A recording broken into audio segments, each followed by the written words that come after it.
کنسته شو نو په دې کې څه قبرونه راوتي وو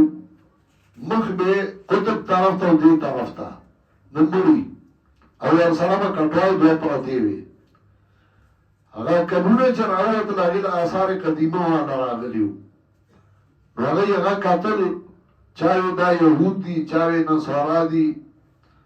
شیخ القرآن هغه ته تللی و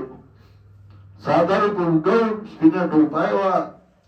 او هغه چې به درس ته ناست و بیا به بل شان دی و چې دغسې تا به وي عام سړی دی شیخ القرآن وی زه ورته ودرېدم وی هغوی دا خبرې کولې ما ورته ویل چې دا نه یهود دي نه نصارا دي وی تا ته څه پته ته خو زمیندار سړی ما یهودو او نصارا بیت المقدس ته موس کو او بیت المقدس خو دی خوا نه دی قطب ته نه دی او دی مخ دی خوا دی هغوی چې به مړي ښخول مخ به والا بیت المقدس ته کو وی هغوی اریان شو وی ما ته ورته څه کار کوې ما چې بس دلته کې جومات کې مونځ ورکوم او وړو ته قرآن ښیم وی هغوی وی چې دا څوک دي ته څه وایې ما چې دا صابئین دي د ابراهیم علیه السلام قوم وی ولې ما ځکه چې هغوی د قطب شمالي عبادت کو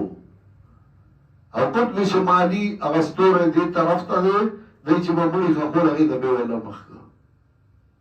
او ما لږ تفصیل وکړ وی هغوی ما ته وی چې یاره ته مونږ سره نه ځې یونیسټای کې مونږ به تا له لیکچرې درکوو دغه ته به مونږ سره ما چې نه مړه زه په پیر کې خدای پیدا کړی چې دوی ته قرآن وښیم نو دا د ستورو عبادت دی کو کله چې قرآن په هغوی باندې رد کوي